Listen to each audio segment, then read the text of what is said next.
What's happening, everybody? I want to tell you a story about family. Now, before I get into this, in 2012, after speaking in Israel, I actually headed over to Italy in an attempt to do some lectures. Now, unfortunately, the language barrier prevented me from lecturing. It was a disaster, and by the way, I apologize to all the Italian activists who tried so desperately to arrange talks all over the country for me. The only good thing that happened with this trip was that I conducted a 30-minute interview with Veggie Channel. Now we're going to watch a short 3-minute segment in a moment, and that's going to link to the full interview. I discuss family, how to deal with family, my family, and how horrible my family has been to me over the years. Now, as I say this, I do have to interject and put an asterisk next to this because I did have one family member that was really awesome, and it was my dad, who passed away in 2009. Now, I'm sure you've had a lot of problems trying to discuss veganism with your family, just like I have, and it usually led to a fight. Well, after a couple of years of trying to talk with my father, I realized he wasn't budging, so I decided to stop talking about veganism to him. I said, "Dad, let's just talk about sports. We'll talk about other things, because this just leads to a fight."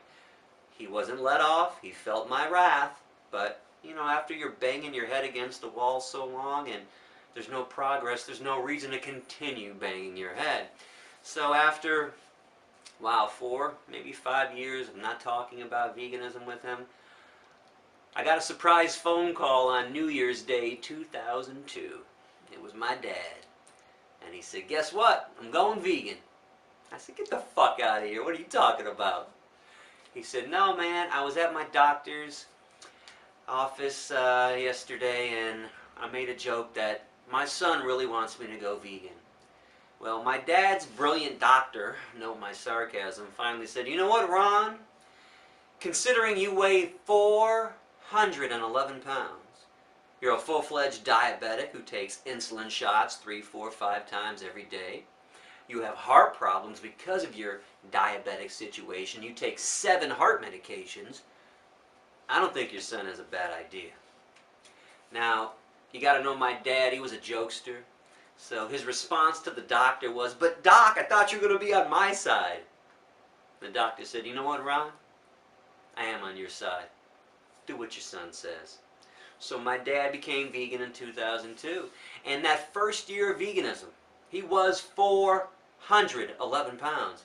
He lost 187 pounds by sitting on his fat ass. He didn't even exercise. He was watching Maury Povich, Jerry Springer, Wheel of Fortune, Jeopardy, things that he loved to do. He was retired, so he kind of, I guess, earned that right to sit around all day. But he lost all this weight by eating fruits and vegetables, plant products. I mean, I'd show up at his house sometimes, and he was eating a green pepper, a cucumber, and a tomato. And I'm like, damn, that's like level 27 vegan. I'm not even doing that shit.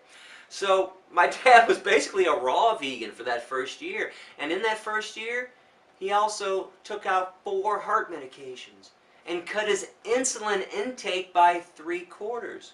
Now, as most of you know, when you become that heavy, 411 pounds, usually you have bad knees, can't support the weight. Well, my father actually didn't even walk that well. He could barely walk, you know, from the house to the car. That was about it. So he didn't even exercise, and he lost all this weight.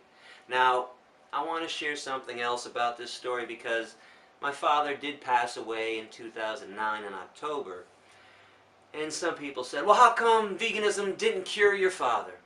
Well, listen, 62 years of eating meat, cheese, milk, and eggs, smoking cigars, and never exercising, you know, 7 years of veganism wasn't going to necessarily offset 62 years of living like crap.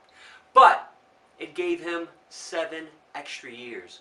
The doctor was positive he was going to die soon, which is why he kind of pushed my dad into doing this. So it's not always going to cure an ailment, but it definitely helps an ailment. I've never heard of one situation where veganism could not benefit that situation. So I love my pops.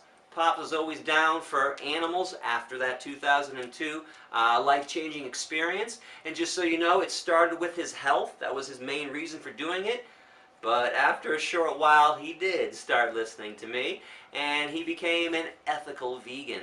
In fact, when I brought some friends over to his house to meet him here and there, my friends would say, "Man, I know where you get your radicalness from your dad."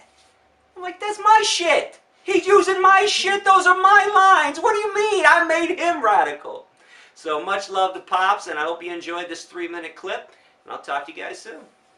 If I can go into more detail about family, I know my wife doesn't like this, but I think family is the downfall of society. Because people end up living for their families, doing whatever their families want, never cutting that invisible umbilical cord that still exists. People would be a lot happier if they cut loose from their families once they hit the age of 18, trust me. No, I think my mom is completely psychotic. I think my sister and her family are completely psychotic. They've actually stopped talking to me because I care about animals. Where's the logic and the sanity in this? I can talk to groups of strangers and they break down and cry and tell me that I've changed their lives, and my own mother, my own sister and her family won't even listen to me. In fact, I'll tell you about the last time we talked. It was August 19th last year on my birthday. I was passing through Illinois where they live. I was there for 1 day, because that's all I can take from my family anyways. It's not like we were close before that. But we went out to lunch to a place that just put vegan burgers on the menu. I assumed we were all getting vegan burgers because I have a rule that I established in 1997, and it's if you want to sit down and eat with me, you eat vegan. Oh, we don't eat together. I'll see you later on. So we go there and we order, and I hear macaroni and cheese being ordered. I hear a fish fillet being ordered. I hear a vegan burger from my nephew Jacob, and then I hear double cheese.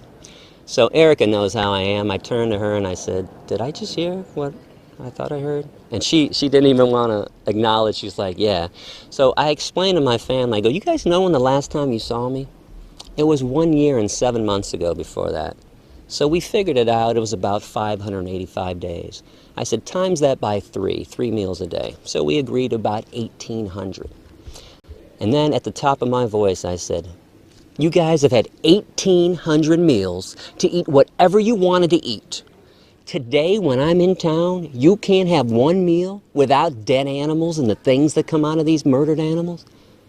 And I stood up and I left. Walked out, called a taxi cab, took a taxi back to my mom's house, jumped in my car, and left. And again, they still think that I'm irrational for this, when they're the ones that are psychotic. 1,800 meals? You can't have one meal without dead animals? But this is the mentality of most meat eaters and of parents too, because parents also hate to admit that they're wrong.